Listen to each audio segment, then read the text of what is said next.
Lord, ibinigay mo ang iyong buhay para sa akin. Tunay na walang maipapantay sa iyo, Jesus. Come on, patuloy mong itaas ang iyong mga kamay. Ikaw ay umawit, Jesus. Yes, Lord God.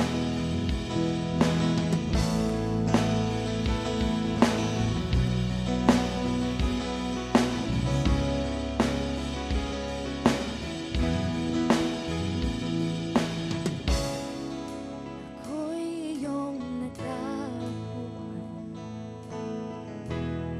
sa gitna ng aking kasawian.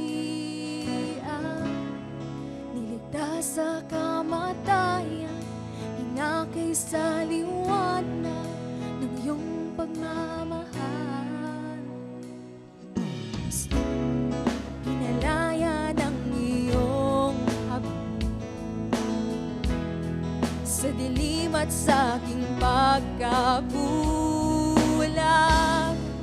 Ngayon sa iyong biyaya at sa lalim ng pag-ibig umaawit.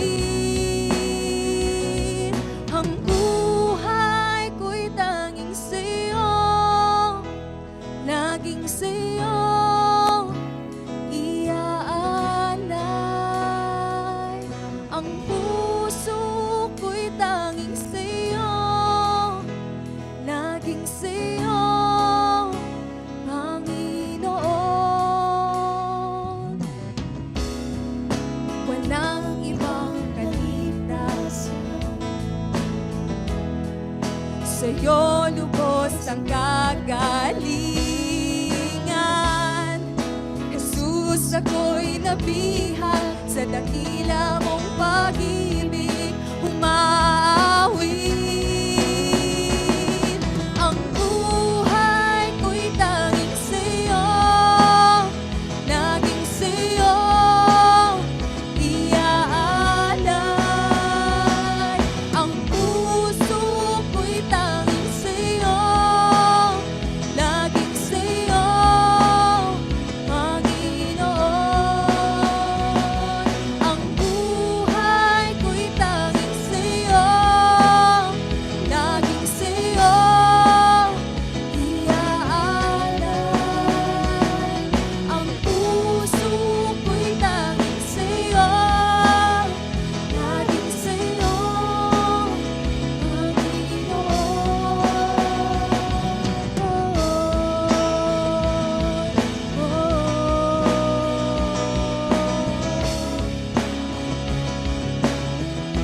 Ako'y sa'yo, Panginoon.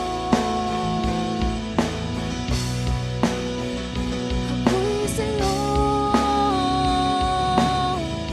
Bago tayo umawit, this is our chance to tell to Jesus.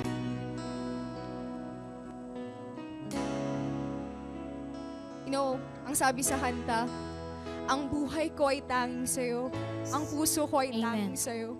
The question is, talaga bang na kay Jesus ang ating buhay at ang ating mga puso? I'm giving you this opportunity to tell to Jesus today, to search your heart. Yes. Are we really in Christ? As we sing this song, nawang maging panalangin natin ay tunay na ang ating buhay, ang ating mga puso ay para lamang sa ating Panginoon. As we sing this song, pray to Jesus. O Panginoon, nais ko yung buhay ko, yung puso ko sa iyo lamang. At kung may mga bagay man sa buhay ko, tao man sa buhay ko na humahadlang, Lord, I am giving you the authority to remove all the hindrances, Jesus. Nang sa ganito, ikaw, Panginoon, ang tunay na maging master ng buhay ko. As we sing this song, pray to Jesus.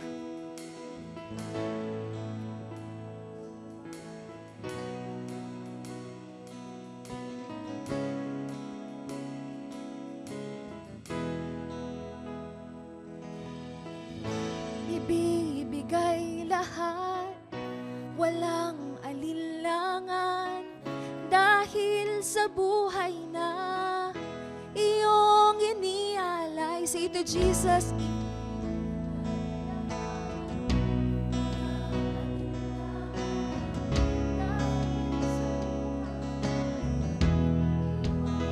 minsan pa ibibigay lahat, walang alinlangan, dahil sa buhay na iyong inialay.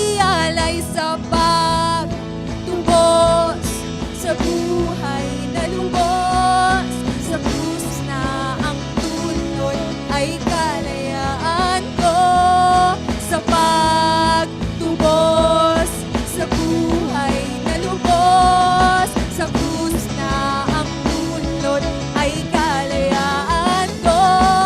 Ang buhay ko'y tanging sa'yo, laging sa'yo iaalay. Ang puso ko'y tanging sa'yo, laging sa'yo, Panginoon. Ang buhay ko'y tanging sa'yo, laging sa'yo iaalay. Ang puso ko'y tanging sa'yo, laging sa'yo, Panginoon.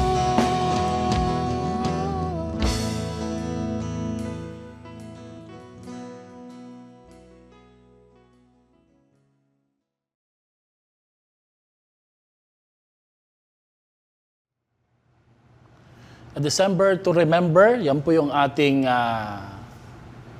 theme o pamagat ng buwan ng Desyembre.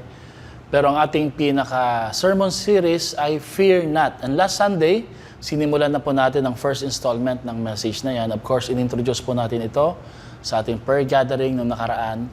Sa araw na ito ay pag-aaralan uli natin ang topic na may kinalaman po sa atin pong gagawin sa darating po na Sunday in preparation po sa atin pong groundbreaking, sa ating Thanksgiving, at higit sa lahat sa atin pong pinakaaabangan at pinakaiintay, ipinapanalangin at pinanampalatayahan sa ating Diyos, ang ating First Fruit Festival.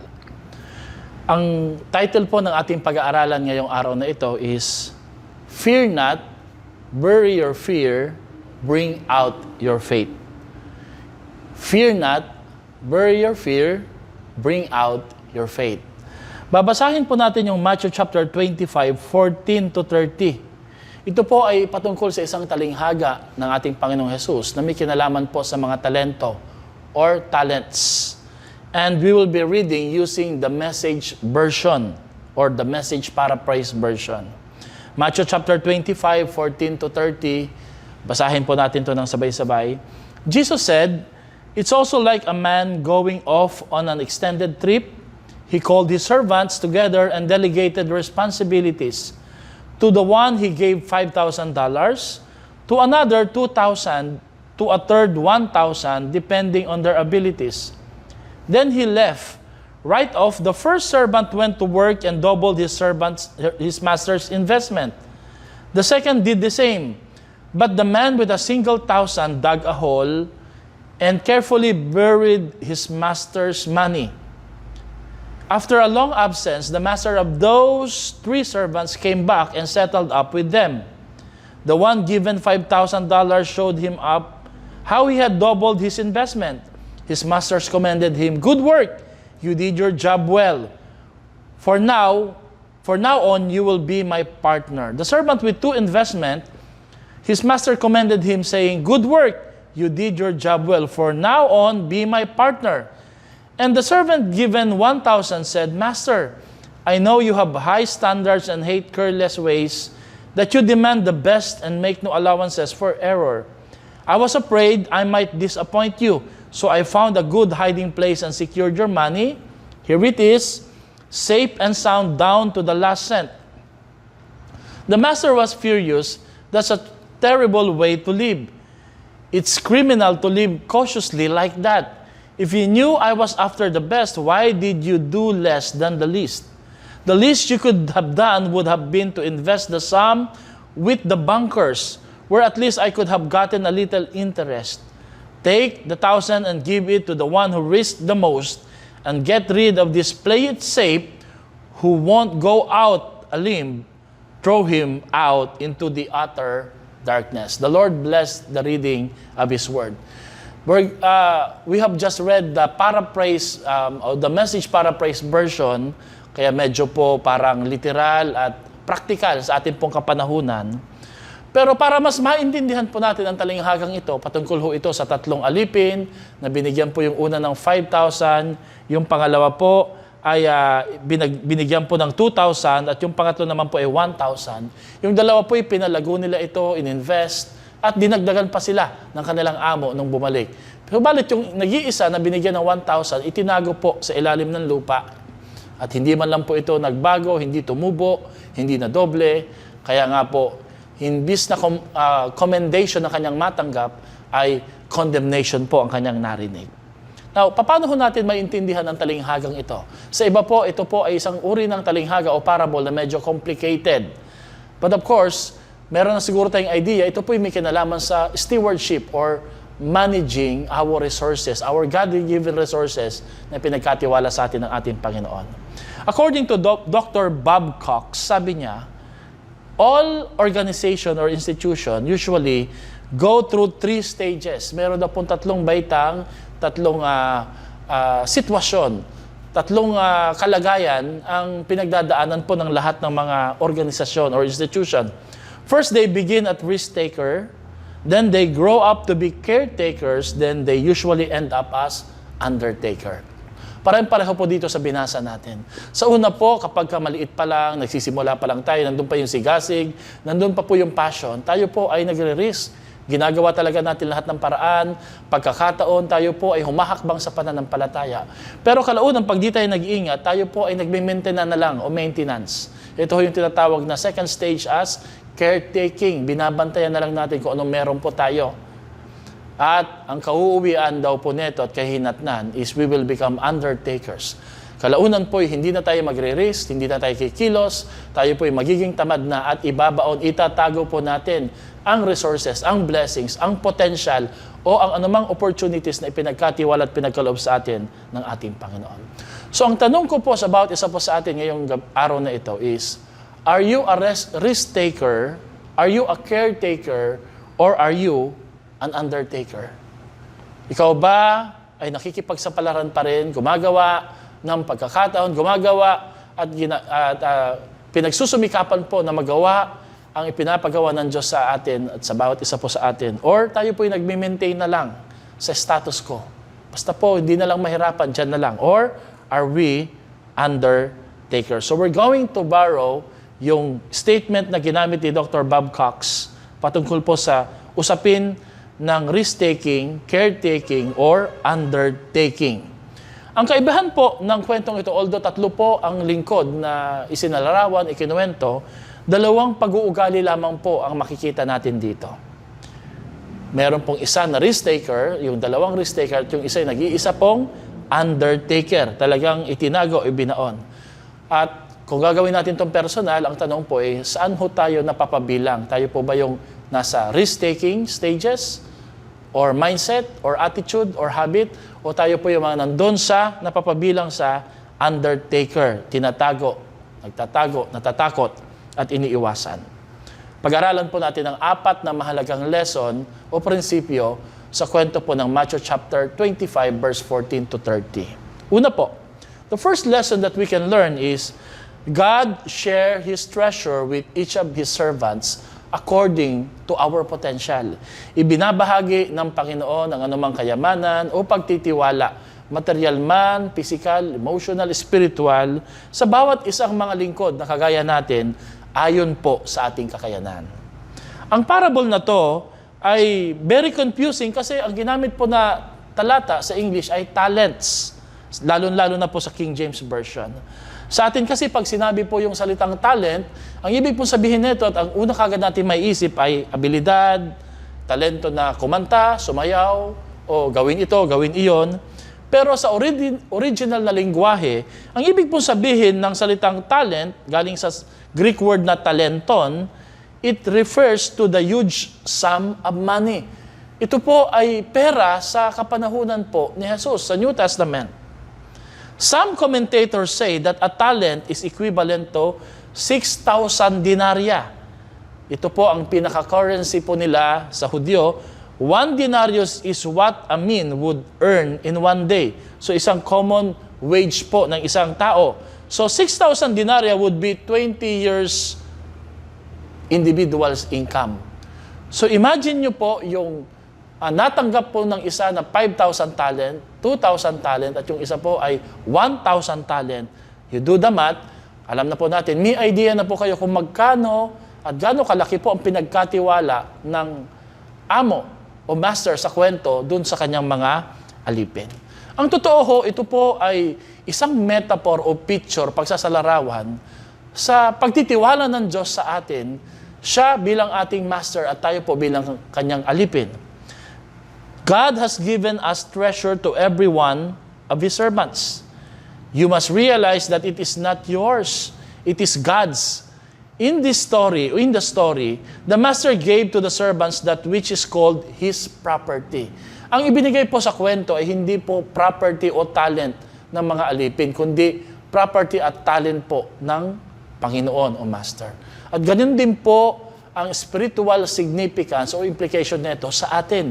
Lahat ng meron po tayo ngayon, lahat ng hawak-hawak po natin, whether nasa bulsa, wallet, savings man po iyan, electronic man po, or hawak po natin na resources, lahat po iyan na hindi atin. Yan daw po ay property ng ating Panginoon. Ano po ang implikasyon po nito? May this serve as a reminder to you and me that every good thing that we have in this life came as a gift from the Lord or from God. Our money, our abilities, our family, our intelligence, our friends, our house, even our car, it's no really ours. It belongs to God Himself. Napakagandang paalala po no, na dito sa kwentong ito, pinapaalala na ang Diyos po ang nagkatiwala, nagbigay, nagkaloob po ng mga bagay sa ating mga buhay. Kahit po hindi pa pera ang usapan po dito, sa Diyos pa rin po lahat nagmula. Alam niyo po, meron pong isang kwento sa Old Testament kung paanong si Solomon ay naatasan po ng ating Panginoon para ipatayo, ipagawa ang templo sa lumang tipan. Ang mga tao po nung panahon niya ay nagtulong-tulong, nagdala ng kanilang mga financial gifts, nagdala po ng kanilang mga salapi para maipatayo po at maipakonstruct yung templo ng ating Panginoon. At alam niyo po, ganito po mismo ang ating pinagdadaanan ngayon sa ating pong First Fruit Festival. Meron po tayong proyekto at may pinapagawa ang Diyos sa atin. May pinapatayo ang Panginoon ang ating nga pong future church building project. Pero tingnan po natin kung paano ho idinalangin at inihandog ni Haring Solomon ang mga perang inalay ng mga tao ng Israel para sa templo. Paano ho niya kinilala ang kahalagahan ng pera at kung kanino ho ito talaga? Basahin po natin yung 1 Chronicles chapter 29, 12 to 13. Sabi dito, ang sabi ni King Solomon, "Wealth and honor come from you, O God. You are the ruler of all things. But who am I, and who are my people that we should be able to give as generously as this? Everything comes from you, and we have given you only what comes from your hand." Nang ibig sabihin po, kinilala ni King Solomon, hindi po siya na-shock, hindi po siya nagkwenta, hindi po siya na bigla, hindi siya nagulat, hindi siya pumalakpak sa laki, liit, o katamtaman na bigay ng iba't ibang uri ng tao ayon sa kanilang katungkulan o status sa buhay. Bagkos ang unang napansin at naramdaman ni King Solomon ay kinilala po niya na lahat ng ibinibigay at naibigay para sa templo ng mga salapi, resources para sa pagpapagawa ng templo ay hindi naman talaga kanila, kundi ito'y galing talaga sa Diyos. At ang sabi po niya dito, napakaganda, no? "And we have given you only what comes from your hand." Ibig sabihin po, lahat ng hawak na meron sila na ibinigay nila sa ating Panginoon ay galing din mismo sa kamay ng ating Diyos. Gusto ko po kayong pasalamatan sa napakaraming taon ng pagsasama po natin sa loob ng 13 years as a church, as a family, as a home, doing the ministry. Lalong-lalo na po, yung last year po na tayo po ay nagkaroon ng project para sa ating church lot, na kung saan ito po ay sama-sama nating pinagtulungan, sama-sama nating ipinag-pray, at higit sa lahat po, ang bawat isa po sa atin ay nagkaloob. We're so thankful, we're so grateful sa buhay po ninyo. Pero, we need to understand that we were only giving back to God that which has come from His hand. Hindi talaga atin yon. Hindi talaga yon galing sa bulsa po natin. Kaya nga po, ang paalala ko dito, walang sino man ang pwedeng magmalaki o magmayabang na ito'y galing sa kanyang bulsa. Sapagkat anumang laman ng bulsa na meron po tayo, anumang hawak na meron po tayo, sabi ni King Solomon, ito isang pagkilala na ito rin daw po ay galing mismo sa kamay ng ating buhay na Diyos. So ang tanong po dito ay, then why God asks us to give back to Him? Why doesn't He just keep it for Himself in the first place? Bakit may hinihingi pa ang Panginoon? Bakit kailangan magbigay pa tayo sa Kanya kung galing naman pala ito sa Kanya eh? Bakit pa niya kailangan hingin yung galing sa Kanya? Ang sagot po dito ay dalawa. First, because God wants us to be blessed by the joy of giving to Him. Alam niyo kasi, meron pong kagalakan na dala ang pagkakaloob at pagbibigay sa ating Panginoon. Ito man po ay mahirap intindihin, ironic man po sa ating pong pagkaunawa. Paano tayo magagala kung merong nawawala sa atin at may ibinibigay po tayo? Yun nga po there is joy of giving when we give it to the Lord.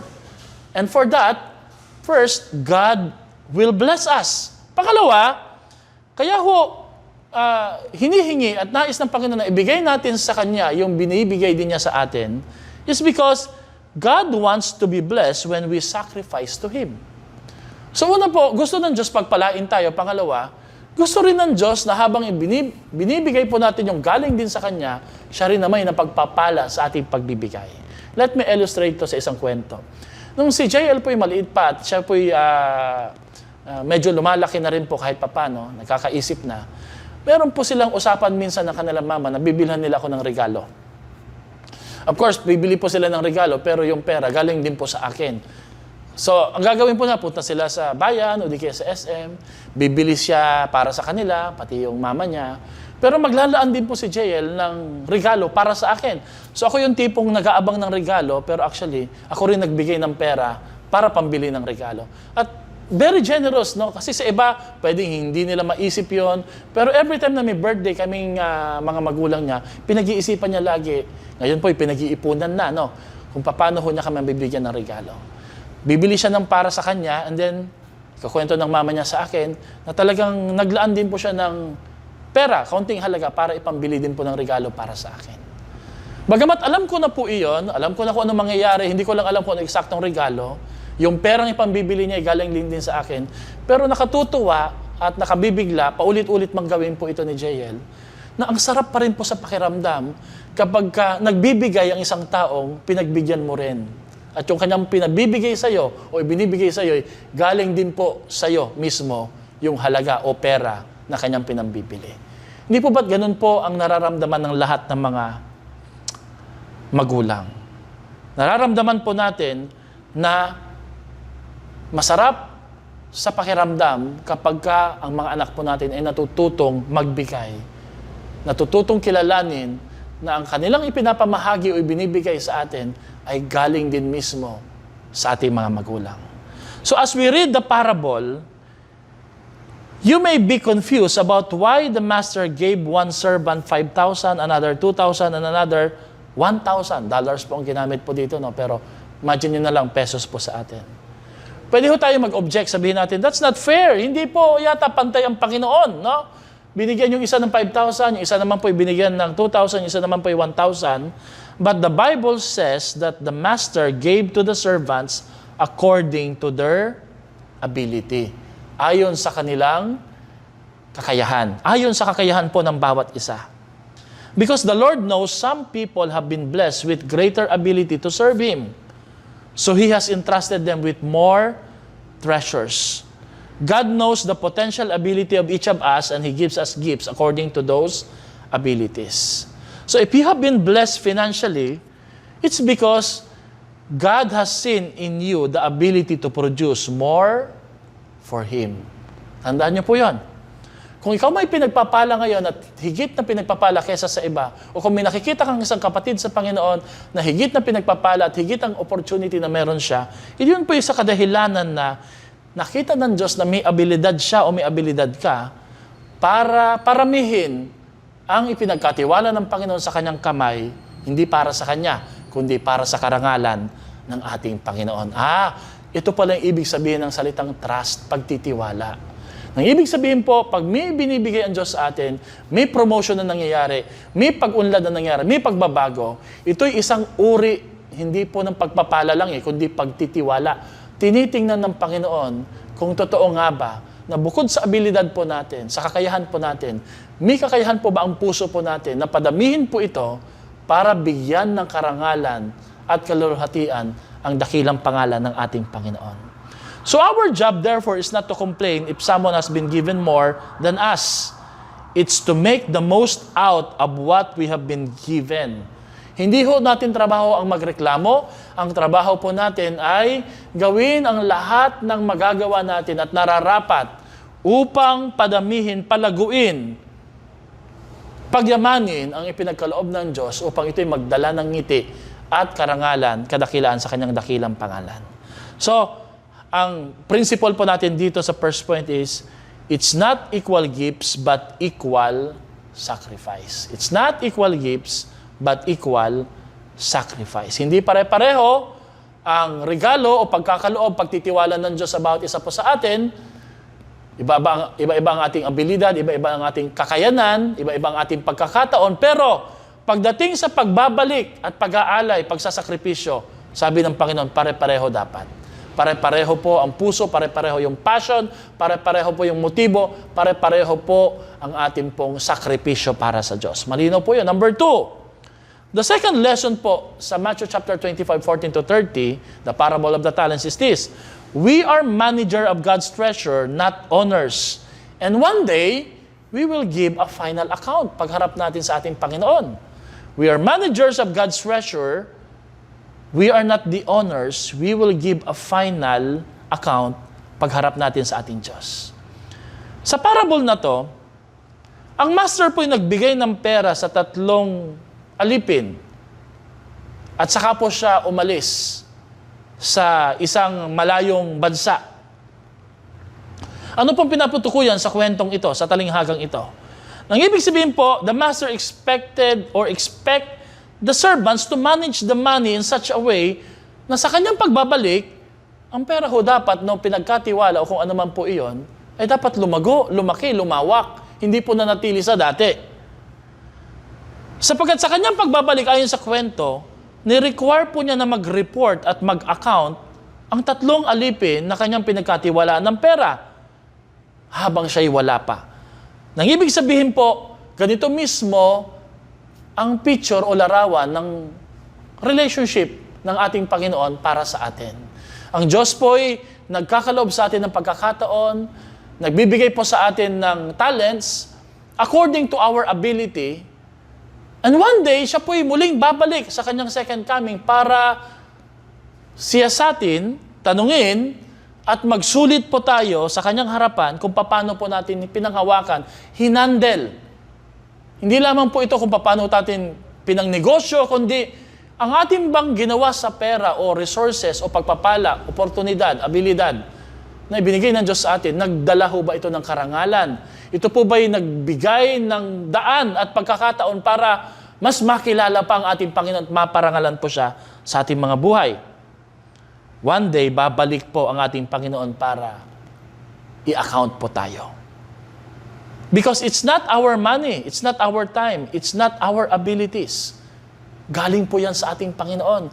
Kaya kahit sino pa man po tayo, whether you believe this or not, this is a principle na totoo at mangyayari po talaga. We will give an account sa ating Panginoon. Now, you may be saying, hey, mabuti na lang hindi ako pastor. Mabuti na lang hindi ako kapareho kay pastor na napakalaki na kanyang responsibilidad o kaya ng ibang tao, no? Mga kapatid, sabi ko nga sa inyo, iba-iba po ang ating abilidad, iba-ibang ating kakakayahan, iba-iba po ang ating kaparaanan, iba-iba po ang ating field and expertise. Pero same po ang trust. Iba-iba lang yung halaga, pero pagdating sa sakripisyo, pare-pareho po tayong hahanapan ng ating Panginoon. Pare-pareho po tayong magsusulit sa Kanyang harapan. Ang problema ko kasi minsan is because we forget the treasures that we have belongs to the Lord and we start acting like it's ours. We are the owners. Kaya po kung gamitin natin ito, waldasin natin, o di kaya naman paglaanan po natin to sa mga bagay, minsan po parang walang spiritual significance. At kung meron man po, parang kurot lang, hindi dakot. Parang walang epekto, wala pong significance, wala pong pagkakilanlan o marka na ito po'y para kay Lord po talaga. Ganon po kasi ang ibig sabihin ng salitang stewards. During that time, a stewards will take good care of any property na ipinagkatiwala sa kanya. Pag alis po ng amo, yung trust na yun, yung time frame na yun, kailangan po niyang gawin ang lahat ng pagkakataon para palakihin, padamihin po ito, at payabungin po ito to the glory and to the promotion of his master. Ang kanyang amo. At kung i-relate po natin to sa ating mga sarili, ganun po ang dapat nating ginagawa para maparangalan ang ating Panginoon sa opportunity na ibinigay po niya sa atin o resources. The dictionary says that a steward o katiwala, ibig sabihin po ng steward ay katiwala, is a man entrusted with a management of the household or estate of another. Ang ibig sabihin po, manager lang po tayo. Ako po ay pastor dito sa Zion Christian Fellowship Baliwag, pero actually, ako yung manager. Ako yung steward, ako yung nag-iingat, nagbabantay, ako yung magsusulit. At ang bawat isa din po sa atin na may hinahawakang ministeryo, may pamilya na hinahawakan, may posisyon, may trabaho, may oportunidad, may platform po na isinusulong, lahat po tayo magsusulit po sa ating Panginoon.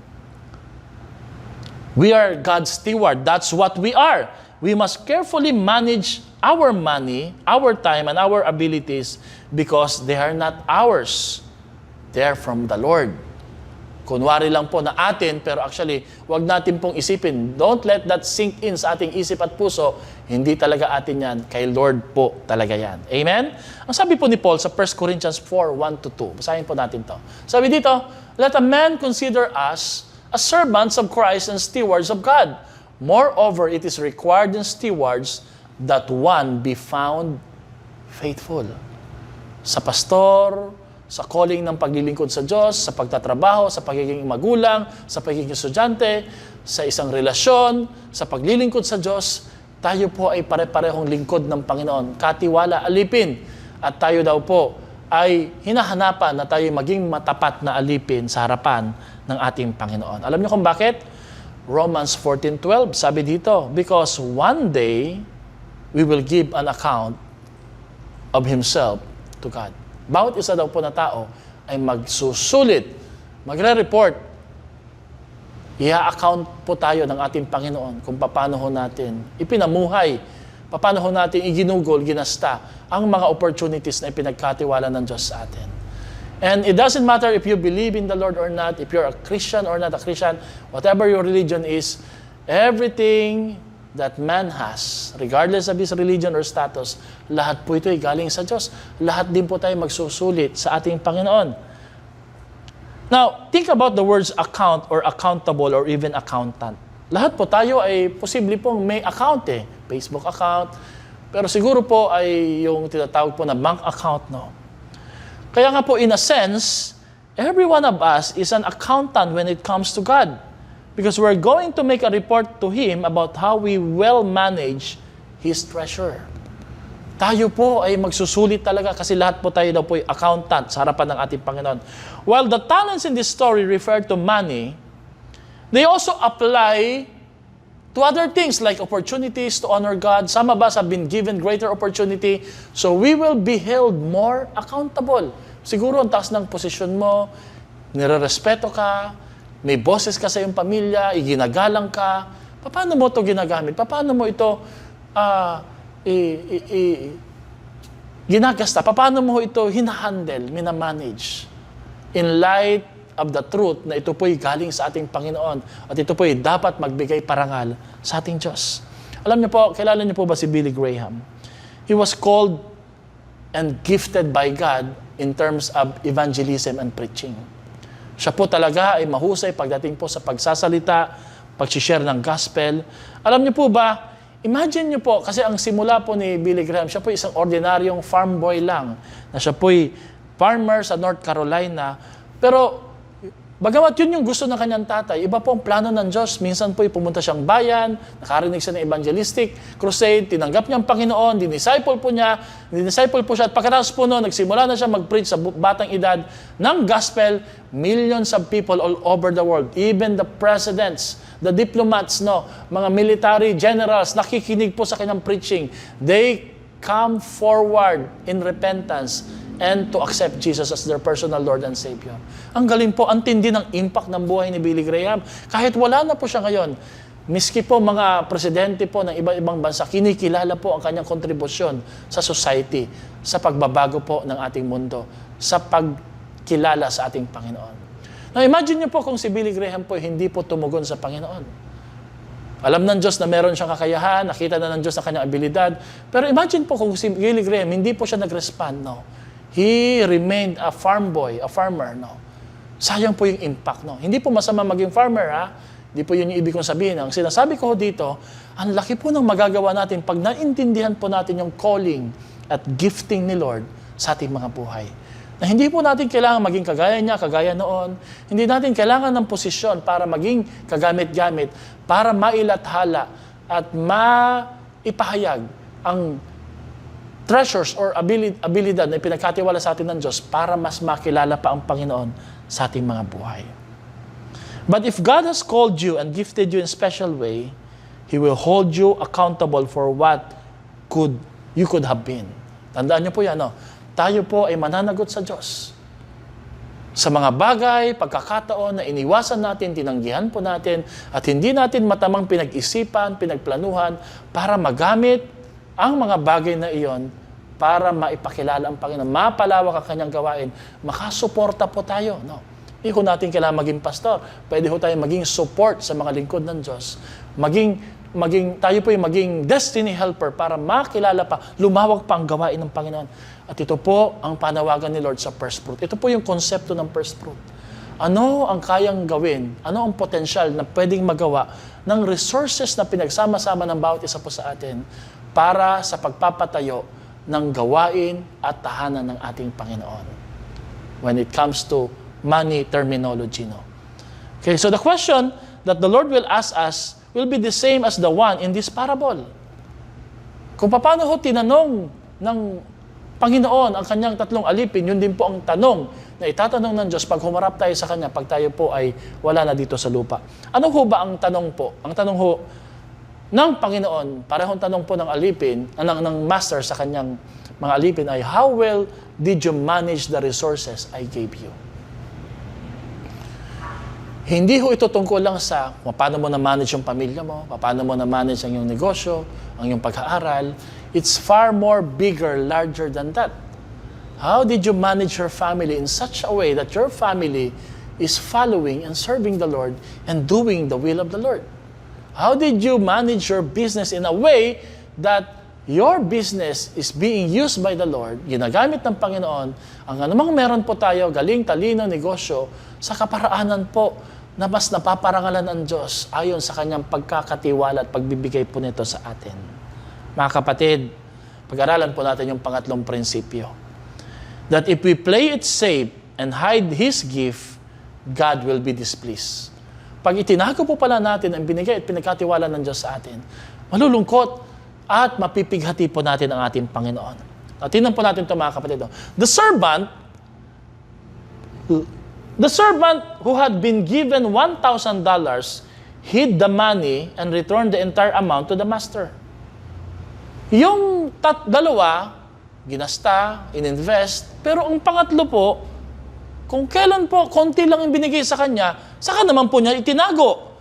At hindi po niya ito pinaglaanan man lang ng panahon o pagkakataon para palaguin. Ang totoo po niyan, he hadn't lost it or spent it. It was all there. But the master was furious because the biggest mistake of this third servant was that he simply played it safe and he was lazy. Mag-iingat po tayo doon. Kasi minsan sa sobrang play it safe natin, Para di mabawasan, di tayo mapagod, di magkulang, napipighati na po pala natin ang ating Panginoon. Hindi nga nawala, kaya alam po, hindi yun yung tanong eh. Hindi naman po sila tinanong kung ilan ang nawala eh. Ang tanong po, ilan na nadagdag? Kailangan po may nadadagdag sa buhay natin. That's why our life must live a bigger life, a larger life, a limitless life. Hindi ho tayo dapat nanatili sa dati lang. Kaya nga po, pag nagbubukas si Lord ng problema, take it as a challenge for you to grow. Pag nagbibigay si Lord sa iyo ng obstacle, talunan mo yung obstacle na yun because God does not want you to be stuck sa past, sa kasalukuyan. Gusto ni Lord, mag-grow tayo, lumago po tayo. Para saan, Pastor? Para sa karangalan niya. Na pag nakita ka ng mga tao, masasabi nila, ang galing ng Diyos sa buhay niya. Ang husay naman niya, no? Sa kanyang buhay, sa kanyang pamilya, sa kanyang negosyo, sa kanyang karir, sa kanyang pag-aaral. Paano niya i-handle ang kanyang emotion? No? Ang galing ng Panginoon. Bakit? Napalago po talaga ng batang ito, ng taong ito, ng lingkod ng Diyos. Kaya nga, kahanga-hanga ang Diyos na kanyang kinikilala at sinasamba. In the King James Version, sa verse 26, sa chapter 25, sabi dito, Jesus said, "You wicked and slothful servant." Ganun po ang statement niya. Ikaw na masama at tamad na lingkod. The lazy servant took the path of least resistance and he simply did nothing. Ito ho yung problema. Okay, hindi ako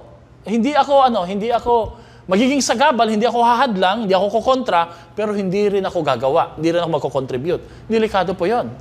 Because tandaan po natin, no, hindi mo pinipigilan ang isang gawain o isang tao sa kanya pong adhikain. Ang pinipigilan mo ay yung potensyal na dapat lumago at magamit at maging kasangkapan sa kabutihan, sa kaayusan na itinanim ni Lord sa iyo. So by taking the least resistance, pag sinabing least resistance, wala kang lang gagawin para di ka mahirapan, para walang challenge, no?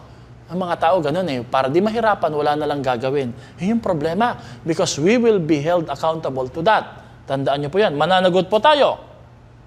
When it comes to serving the Lord, laziness and slothfulness is a sin. Ang pagiging tamad at walang ginagawa at walang gagawin na plano ay isang uri ng pagkakasala sa harapan ng ating Panginoon. Did you know about that? Proverbs chapter 19 verse 15 says, "Laziness brings on deep sleep, and shiftless man goes hungry." Goes hungry. Alam niyo po, para mas maintindihan natin yung talatang ito, doon po sa kagubatan ng Central at South America, mayroon pong isang uri ng hayop ng pangalan na sloth. Okay. Ang sloth po ay isang funny-looking mammal na ang mukha po niya ay between skunk saka isang unggoy o monkey. Halos buong buhay po niya ay naigugol po niya sa kakahawak lang sa sanga at nakayakap at natutulog po doon. Kaya po ang pangalan po niya ay sloth because ang kilos po niya ay napakabagal at ang kanyang tulog ay napakahaba. Wala hong makaka-pressure sa sloth. Kahit nagmamadali, hindi po siya magmamadali. Kapag pinag-aaralan po natin ang hayop na sloth at yung kasalanang ginamit po sa Proverbs na sloth, makapagko-conclude po tayo na ang pagkakalikha ng Diyos sa hayop na sloth na to, yun po talaga yung composition o nature niya, ang maging mabagal, ang maging antukin lagi. So in a way, sloth is much better than man. Why? Because he is living according to his potential, according to what God created him to be. Ipinamuhay po talaga niya na siya'y mabagal, siya po ay antukin, pero yung kopyahin po, ang pagiging antukin at pagiging mabagal at indecisive ay isa pong uri ng pagkakasala. Dahil hindi po ganun ang disenyo ng Diyos sa atin. Hindi naman tayo sloth eh. Iba ang disenyo ni Lord sa sloth, iba rin ang disenyo ni Lord sa atin. So it's when a servant of God acts like a sloth that it becomes sinful. The essence of slothfulness is not doing what God designed you to do. Tinatakasan mo yung kalooban ni Lord, yung panawagan ng Panginoon sa pamamagitan po ng pagdidelay, pagpapabukas. Mga kapatid, mark this, hindi lang ito may kinalaman sa spiritual, pati po sa lahat ng opportunity, as in relationship, entrepreneur, study, growth sa sarili, lahat po as in. Kapag iniiwasan po natin, pinipigilan, inaantala po natin, nagkakasala po tayo ng slothfulness. Slothfulness is insidious, ibig sabihin deceptive. It whispers that you might as well do it tomorrow, that nobody will know if you cut corners here and there to save yourself from trouble. Naku po, mandaraya siya kasi parang sinasabi mong gagawin ko naman pero bukas na. Kaya lang po, di ba, meron tayong kasabihan, one of these days is none of these days. The sin of sloth says, don't strain yourself. Huwag mong pagurin yung sarili mo. What's the big hurry? And just give me 5 more minutes. Gagawin ko rin yan. Sloth hits the snooze alarm, hits the remote control, and hits the road when the going gets tough. Yan yung problema ng katamaran, ng slothfulness. Sloth cheats on exam, drinks straight from the milk carton, and leaves exactly 2 sheets on the toilet roll so that it will have to be replaced by the next poor soul who finds out too late that the remaining paper is nothing more than a mirage. So, ganun talaga ang katamaran. Hindi ko gagawin niya, no? Pag nakita niya yung water dispenser, konti na lang yung tubig, di na siya inom. Bakit? Baka siya pa ang magbuhat Siya pang magpasan ng tubig na mabigat. Ganun daw po isabihin ng slothfulness. Matindi pa po ito sa katamaran kasi umiiwas ka ng responsibilidad. Sloth does slightly less than the right thing. It doesn't tell the clerk he has undercharge. Okay, sumobra po ang sukli mo, hindi mo sasabihin. Sloth has never written a thank you note, sent a birthday card on time, or entertained angels. All this simply asks too much effort by Regina Barrica. Mga kapatid, have you noticed po na ito yung sin ng third servant? Did you notice something in the parable about the third servant? The 2 servants only uses 16 simple words of answers. 16 words po ang sagot nila. Pero ang third servant na to, na may pagkakasala po ng laziness at slothfulness, he used 51 words in what appears to be a rehearsed speech to try to justify that he basically did nothing. So, ganun po pala ang trabaho ng mga slothfulness. May sin na slothfulness. Gumagawa na sila ng rason, even before sila questionin o tanungin ng tao, sila po ay papanagutin para ipagtanggol at lagyan ng rason ang kanilang mga pagdadahilan. Tingnan niyo po sa verse 24. Sabi niya dito, Master, I know you have high standards and hate careless ways, that you demand the best and make no allowances for error. I was afraid, takot kasi ako, that I might disappoint you, so I found a good hiding place, secured your money, here it is, safe and sound, down to the last cent. Notice, ang dalawang servant, hindi nila sinabi yan. Wala silang sinabi kung sino siya, anong karakter. Ginawa lang po talaga nila kung anong pinagagawa. At pagdating po sa buhay, ano lang po trabaho natin? Gawin lang po natin pinagagawa. Hindi natin trabahong makipag-argumento, makipaglaban, makipag-away, makipagtalastasan, at maging self-entitled. 51 words compared to 16 words. He was what we called a good talker, but he just couldn't deliver. He played it safe and buried the Lord's treasure. Nilibing po niya ang dapat na nilalabas. Kasi po, dapat po nililibing yung takot Sige, valid po na meron siyang takot, pero dapat din nililibing ang pananampalataya. Ang takot po ang nililibing. At ang pananampalataya ang nilalabas. Hindi po baliktad At ito po ang danger po natin as we follow the Lord. Gaano ka na po katagal na Christian? Gaano ka na po tagal na sumusunod kay Lord? Pakilagay nga sa comment section. How many years have you been following the Lord seriously? At ang sagot ho dito, paano ka napigilan ng pagkatakot, kabalisahan, para totoo at lubusang sumunod sa ating Panginoon? Yan po ang nangyari dito. At sa darating po na Sunday, huwag nating payagan na ang takot po ang mangibabaw sa ating pagsunod sa Diyos. Dahil tandaan nyo po, may binigay na ang Panginoon sa atin. Ibabalik lang natin to sa Kanya at palalabasin lang natin. Remember, talents are opportunities you are given to honor God. If you bury those golden opportunities, you will discover at the end of your life that you wasted God's precious gifts. One day, pagharap natin kay Lord, baka mamaya imbis na maglaan ka na maraming time mag-serve kay Lord, sumunod lang sa Kanya na hindi nagtatanong ng masyado, ng gugulo, o di kaya nagkakas ng doubt, ng suspicion. One day, pagharap mo kay Lord, ang paglalaanan mo ng time ay mag-imbento po ng mahabang speech para magrason sa Kanya.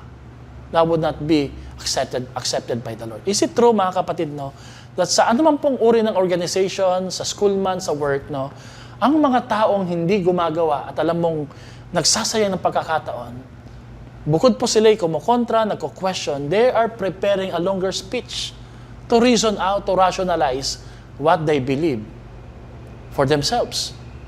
But instead, ang dapat po siguro natin gawin ay maglaan tayo ng mahabang panahon para i-google po sa pagsunod sa ating Panginoon, imbis po sa pag-iimbento ng rason laban sa kanyang pinapagawa sa ating buhay. Ang final lesson po ay related po sa binanggit ko. When we take a risk and invest God's gift, He will be pleased. Because I want to end this topic in a positive note, hindi po negative lang, no? Kasi pagpalagay po natin that we have sinned, the sin of laziness and slothfulness, rationalization, wasting potential. Binibigyan tayo ni Lord sa araw na ito ng pagkakataon, makabawi. Sino po gusto makabawi kay Lord? No? We must take a risk. Because when we take a risk and invest God's gift, God will be pleased. Notice, mga kapatid, the first two servants used their master's treasure to invest in a way that when he returned, they both had realized a 100% increase. Sila po ay naglaan ng panahon at pagkakataon upang sa ganun matupad nila ang hangarin ng kanilang Panginoon at ang intention po ng pagtitiwala sa kanila ng resources. Ito'y tumubo, lumakit, lumago ng 100% na paglago. Now, in order to do that, they had to put the principal at risk. They couldn't just bury the money. They had to use it as a capital to leverage more money. That's the positive lesson Jesus is trying to teach us today. Na kailangan po nating maging risk taker. We must bring out the faith, not an undertaker or bury the faith. Instead, ang gawin po natin reverse, bury the fear, bring out the faith. So when it comes to what God has given you, money, time, abilities, opportunities, the question is, are you an undertaker or a risk taker? Tagalibing, tagalubog. O ikaw po ba yung nakikipagsapalan talaga at gumagawa ng pagkakataon? Go ahead and attempt great things for God. He would rather you attempt something great and fail than to never attempt anything great for Him. Alam niyo po, every time you invest your money in God's work, you are laying up treasures in heaven. When it comes to serving God and honoring God, don't play it safe. Go all out for Him. All out na po. Buo ang pagsunod sa ating Diyos. Because one day we will stand before the Lord and He will ask us to give an account of what we did with the resources that He has given us. Luke 6:23 says, "Rejoice in that day and live for joy, for great is your reward in heaven." No? Hindi ho kasi tayo nabubuhay temporarily. We're not living sa mundong ito. We're looking forward for a blessed hope. Ang buhay po natin ay sa Panginoon, sa piling ng ating Diyos. We don't serve Him to gain rewards. We serve Him because we love Him, and His approval and commendation is a reward more than enough for us. Yung mapangiti at alam mong nagawa mong pinagagawa ng Diyos sa buhay mo, no enough reward po ang kailangan nating marinig, umatanggap pa. Alam mo sa puso mo, dahil in sync kayo kay Lord, si Lord lumikha sa'yo, alam mong nagawa mong para kay Lord ang pinagagawa niya sa'yo. Pero malalaman mo rin at tiyak na alam mo rin kung if you keep on failing the Lord by not doing what God wills sa'yo sa buhay mo. I'd like to close sa isang kwento. No? I call this story the story of the moth. Yung, ano nga ulit Tagalog ng moth? Medyo pangit sa Tagalog ng tanga eh. Pero isang uri ng insekto na kinakain po niya yung mga papel. Anything na malambot, ay ito yung isang uri ng insekto po na kapag dumapo at tumambay sa isang papel o tela o anuman pong malambot, kakainin po niya ito. No? Yan picture natin, moth. No? Meron isang pastor na nag-preach po patungkol sa kanilang church building project. Tama-tama, parehong-pareho po sa atin. No? And in their hearts, the congregation, all the members, even the leaders, they are resolved to it that they really should be a blessing sa ministry na ginamit ng Diyos para sila makakilala kay Lord, lumago, at ang kanilang pamilya ay maakit sa Panginoon, mabless sila spiritually, ma-feed sila ng salita ng Diyos. Kaya lang po, wala silang church building, so they were encouraged by the pastor na magtulong-tulong tayo, magbigay tayo. Meron pong isang widow, isang balo po na wala na po siyang asawa, kaya lang po, pinamanahan siya ng kanyang asawa nung siya'y namatay ng talagang malaking pera o malaking halaga. At alam po ng widow na to sa kanyang puso na talagang kailangan niyang magbalik at magbigay sa Panginoon kasi galing sa Diyos po iyan. Kaya lang noong time na yon, habang siya nandun sa church, naisip po niya, ay unti-untiin ko na lang muna, hindi ko muna ibibigay kasi nangihinayang siya. Mukhang siya po ay nalinlang sa deceptive power of the wealth. Kasi nga po, pag marami na, pag meron ka na, akala mo, kaya mong ibigay, pero hindi pala. Kaya ang binigay po niya, yung isip lang po niya na kaya lang niya at hindi siya masyado masasaktan. Kurot lang, hindi dakot eh. So binigay po niya, of course, hindi naman makikita, kasi confidential po yon. Isinara na po niya yung kanyang pitaka, kinuha ko kasi niya yung pera ho doon, and then umuwi na po siya. Pag uwi po niya, babalik na po niya yung kanyang pitaka sa kanyang vault. Nandun po yung mga pinamana ng kanyang asawa, yung pera. Nung ibabalik na po niya, binuksan po niya yung kanyang pitaka kasi parang may gumagalaw. Mga kapatid, this is a true story. Pagbukas po niya, alam niyo kung anong laman? May moth na nandun. Nandun, paano nakapasok yung moth? Paano nakapasok yung insekto na ito sa kanyang maliit na purse, sa maliit na pitaka? At nakita po niya yung kanyang dollars ho doon, yung natitirang pera, unti-unti na pong kinukutkot at ginunguya po ng moth na to. Sabi niya, mabuti na lang pala kasi may konting siwang.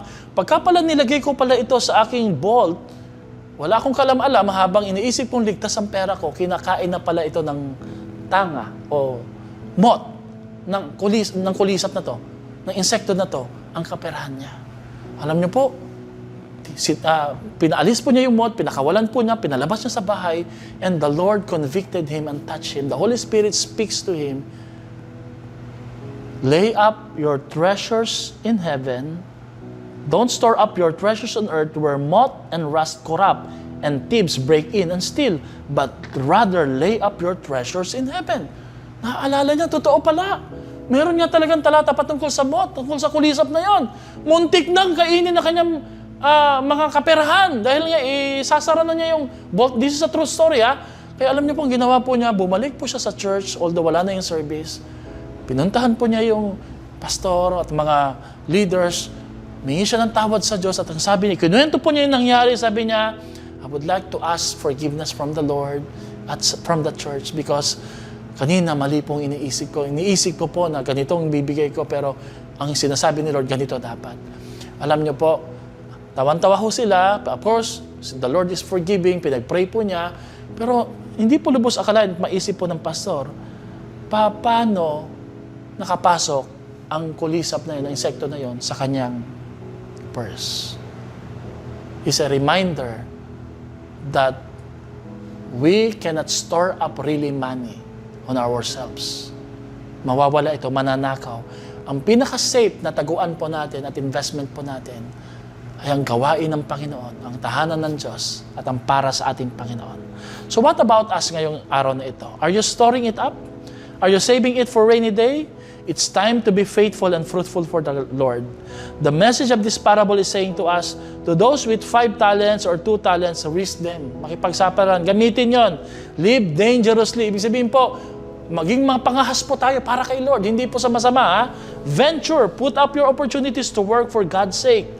Because in Luke 19:26 says, that's what I mean when they say, risk your life and get more than you ever dream of. Play it safe and end up holding the bag. In closing po, yung Matthew 6:33, napakagandang paalala. Seek first the kingdom of God and His righteousness, and all these things shall be added unto you. Wala ka mang vault na puros pera na pwedeng pasukin ng kulisap. Pero kung may lalagyan ka na walang laman, kayang lagdagan ng Diyos yan kung unahin mo siya, pararangalan mo siya. Yan yung pangako ng ating Panginoon. It will be added unto you. So fear not, mga kapatid. Only believe. Only obey. Only be brave. Let's get excited sa ating first fruit. Do not fear. Be a risk taker. May the Lord continue to bless us. And let's get excited. Let's get ready. I-rebuke natin yung moth na yun in Jesus' name. Walang papasok sa bulsa, ha? Walang papasok sa pitaka. Hindi natin dadalhin ang kulisap na yan na kakain at sisira sa kayamanan na pinagkatiwala sa atin ng Diyos. Gagamitin natin to for the glory of the Lord. See you sa Saturday. 8:30, nandun na po tayo dapat sa ating lupa. Sa church lot natin, ipag-pray po natin yan, magbaong kayo ng payong, tubig, bimpo, doon po ang ating mga pastor, at syempre, snacks nyo po. with your cell group at tayo po yung magpipray, paikot po doon. May the Lord continue to bless us. Sa atin pong Sunday service, one service lang tayo, potluck fellowship, magbaon po tayo ng food, dagdagan natin to para sa ating mga kasama, mag-imbita po tayo. And of course, let's prepare and let's be courageous. Let's offer our first fruit, the best that we have for the glory of the Lord. In Jesus' name we pray. Lahat ay magsabi ng Amen. Amen. God bless you po.